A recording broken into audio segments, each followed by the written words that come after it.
सृष्टि के आरंभ में चारों ओर केवल अथाह जल ही जल था। न धरती थी, न आकाश, न दिन और न रात। उस अनंत जलराशि पर भगवान विष्णु शेषनाग की शैया पर योग निद्रा में लीन थे।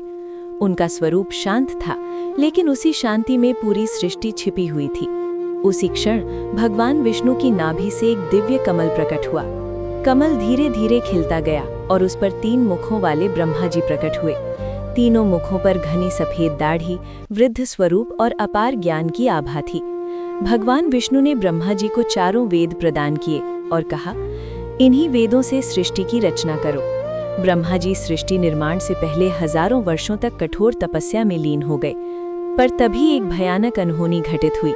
भगवान विष्णु के कानों की मैल से 2 भयानक असुर उत्पन्न हुए, मधु और कैटभ। उनका शरीर विशाल, रंग गहरा, आंखों में क्रूरता और हृदय में केवल अहंकार था।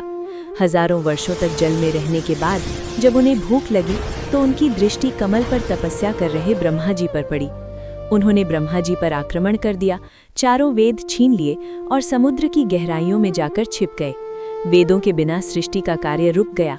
डरे हुए ब्रह्मा जी भगवान विष्णु की शरण में पहुंचे, पर समस्या अत्यंत गंभीर थी।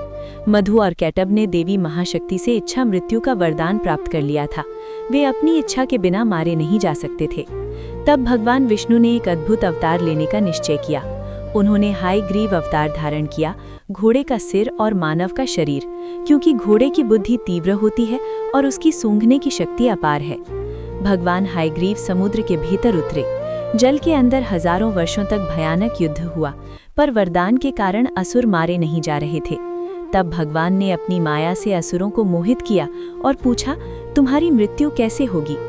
अहंकार में डूबे असुर बोले, हमें वहां मारो जहां पानी न हो, पूरी तरह सूखी जगह पर। पूरी सृष्टि जलमग्न थी, पर भगवान विष्णु मुस्कुराए। उन्होंने अपना विराट रूप धारण किया, अपनी विशाल जांघों को जल से ऊपर उठाया और वहीं मधु और कैटभ का वध कर दिया। उनके मृत शरीर से निकली भारी मेद यानी चर्बी जम गई और उसी से ठोस धरती बनी। इसी कारण पृथ्वी को मेदिनी कहा गया।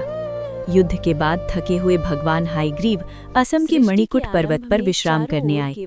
यही उन्होंने वेद ब्रह्मा जी को लौटाए और सृष्टि में ज्ञान की